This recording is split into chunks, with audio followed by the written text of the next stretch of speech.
Hi, I'm Joey Roberts here with Brett Prentice, Ben Spicer, and Matt Sullivan. In the sake of baseball, we went to the bullpen to pick up Ben Spicer. Jack Abbott has academic obligations. TSN football coming at you.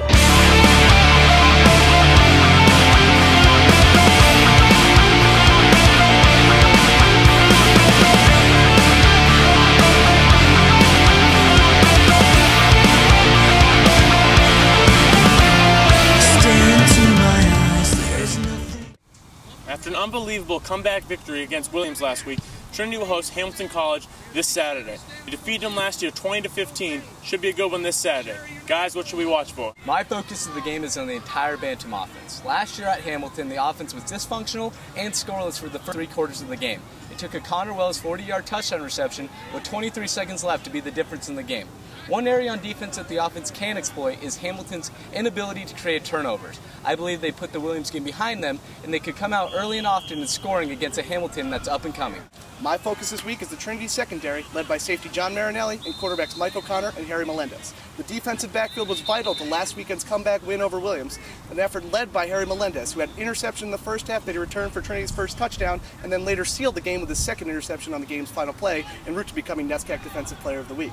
Marinelli and O'Connor each made big plays of their own, as each nearly came down with an interception on pass breakups. I look for these guys to pick up right where they left off this Saturday, especially if the Bantams can get an early lead and force Hamilton to throw it around. My focus this week is the offensive line. Everyone knows that the offense starts and stops with the O-line. It's no secret Trinity's O-line has been a huge part of their success so far. They lead the league currently in rushing offense and fewest sacks allowed. Last week they did a great job opening up holes and protecting the QB, but they're going to have to do it again. They're going to be key this week as they go up against a stingy Hamilton defense that's ranked 4th in the league and has given up only 75 yards a game. My player to watch this week is number 8, Craig Drespowski, who struggled in the first half against Williams, only completing 3 passes, who came around in the second half completing 19 for 34 and had a total of 259 yards. He had 2 touchdowns Saturday. He had 2 touchdowns in week 1. I'm looking for him to have 3 this week against Hamilton. My player to watch for is number 6 wide receiver Winston Tuggle. He ranks 5th in the NESCAC in yards per game and 2nd in the NESCAC in yards per catch. I expect Winston to continue his production against a Hamilton defense that has allowed 275 yards through the air. They called him Big Play Tuggle at Milton Academy. Maybe, just maybe, we might adopt that nickname here at Trinity if he continues production. My player to watch for this week is senior safety number 11, John Marinelli. While cornerback Harry Melendez has stolen the show so far this year with his team leading 3 interceptions, Marinelli has been the rock in the secondary, consistently contributing in both pass coverage and the run game. The Bantams are going to need him to bring the hammer down once more on Saturday and light up some of these Hamilton receivers and running backs so they can bury this team early. My player to watch for is one of the captains, Superman Chris Doval. He's the leader of the D-line playing the nose guard position, and he plays with the passion as hot as the Miami nightclub.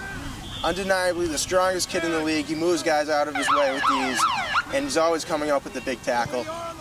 Hamilton's given up 11 sacks this season, and you can expect a couple more coming from this guy. All right, fellas, NESCAC pick'em. Rhett, what do you think, Colby or Wesleyan? I like Wesleyan to get win number 2. I like Colby this week. Wesleyan. Wesleyan's like picking the Detroit Lions on any given Sunday. It's kind of scary. I'll take Wesleyan. Bowden at Tufts. Bowden's 2 Tufts this year. I like Bowden. Bowden's got a great passing attack. I like Bowden. I think Bowden should have won last week, and I think they're going to win this week. Oliver Cal leads Bowden to another victory. Bates at Williams. I like Williams. They looked good last week in defeat. I think Williams too. I think they're looking for a little revenge this week. I'll take Williams. A psychologically heartbroken Williams team. I'll take Williams. Middlebury at Amherst. I like Amherst at home this one. I like Middlebury this time. I'll take Amherst in this one. I like Amherst to stop McKillop's arena-style passing league. I'll take Amherst. Hamilton at Trinity, finally. I don't think there's any hangover for Trinity's win last week. They win this one big, 35-3. Hey, it's the Coop. You got to take Trinity. I say Trinity 38-14.